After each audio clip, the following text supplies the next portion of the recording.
कोथिंबीर लावून आज बरोबर 8 दिवस झालेले आहेत आणि तुम्ही बघताय की ते मस्त कोथिंबीर रुजून आलेली आहे.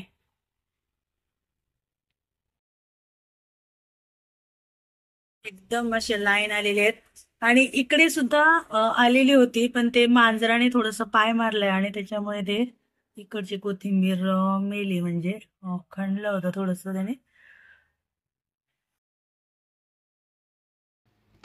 हे आहे 12 दिवसानंतरचा रिझल्ट.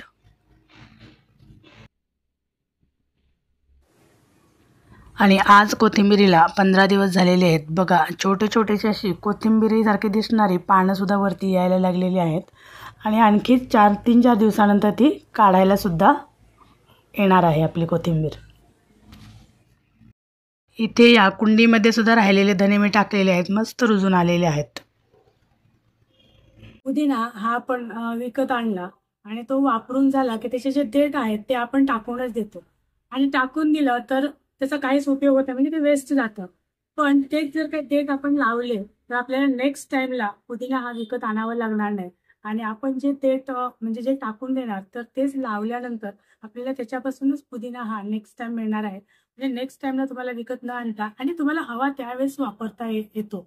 तर असं जे आपण टाकून देणार तर तेच जर काय आपण त्याचा वापर केला आणि थोडंसं मेहनत घेतली तर आपल्याला नंतर विकत आणणं हा विकत आणण्याचा त्रासच कमी होतो. आणि आपल्याला कधीही कोणत्याही वेळी आपल्याकडे अवेलेबल राहू शकतो पुदिना.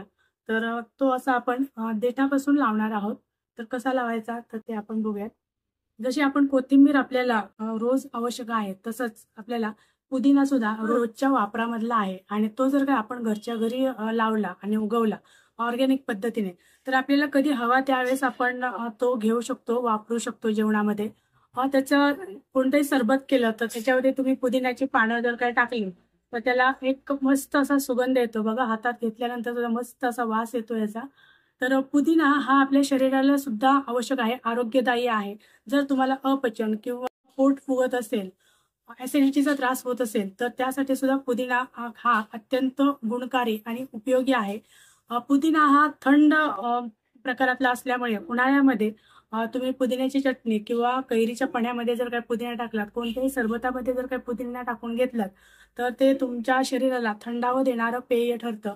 आणि त्याचबरोबर तुमच्या शरीरातली उष्णता कमी करण्याचा सुद्धा याच्यामध्ये गुणधर्म आहे. आणि सर्दी खोकला ह्याच्यामध्ये सुद्धा कफ होत असेल तुम्हाला तर त्यामध्ये सुद्धा पुदिन्याचा वापर हा खूप गुणकारी ठरतो.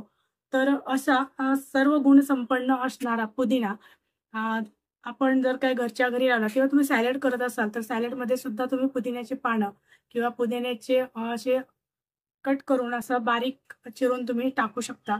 असा मल्टीपर्पज यूज असणारा किंवा भरपूर प्रमाणामध्ये आपल्या आरोग्यासाठी आणि जेवणामध्ये उपयोगी असणारा आणि पुदिना लावणं हे खूप कठीण नाहीये. तो कटिंगने सुद्धा लावता येतो किंवा बियाणे सुद्धा लावता येतो. तर आज आपण हा कटिंगने लावणार आहोत. जर तुम्ही पुदिना बाजारातून आणलात तर त्याचे असे देठ म्हणजे पानं आपल्याला हवी तेवढी काढून घ्यायची आणि हे असं जो जून पानं आहेत ना, जून जे देठ आहेत तर ते देठ आपण असे लावण्यासाठी इथे असे घेतलेले आहेत.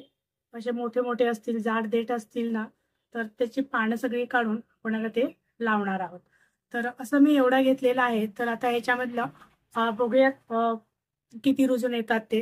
कारण काय आहे, हे आपण जे देठापासून किंवा कटिंग पासून लावणार आहोत तर ते सगळेच्या सगळेच येतील असं नाहीये. कारण जे कोवळे असतील याच्यातले कोवळे असतील तर ते रुजून येणार नाहीत, पण जे जून आहेत तर ते रुजून येणार. आणि एकदा काय रुजून आला ना की मग पुन्हा तो असा पसरत जातो. तर म्हणजे थोडा जरी लावला आपण ना तरी सुद्धा त्याच्यातून भरपूर एकदा रुजला की होतो तो. तर आता आपण त्याच्यासाठी इथे मी घेतलेला आहे, हा माझ्याकडे एक डबा आहे आणि याच्यामध्ये मी लावणार आहे. तर हा रुंद आहे, उंच याला पॉटची गरज नाहीये, रुंद पाहिजे जेणेकरून तो असा पसरून येईल. तर ह्याच्यामध्ये मी थोडंसं शेणखत टाकलेलं आहे आणि माती अशी मिक्स करून ते भरून घेतलेलं आहे पॉट. आणि आता आपण ते कटिंग त्याच्यामध्ये लावणार आहोत.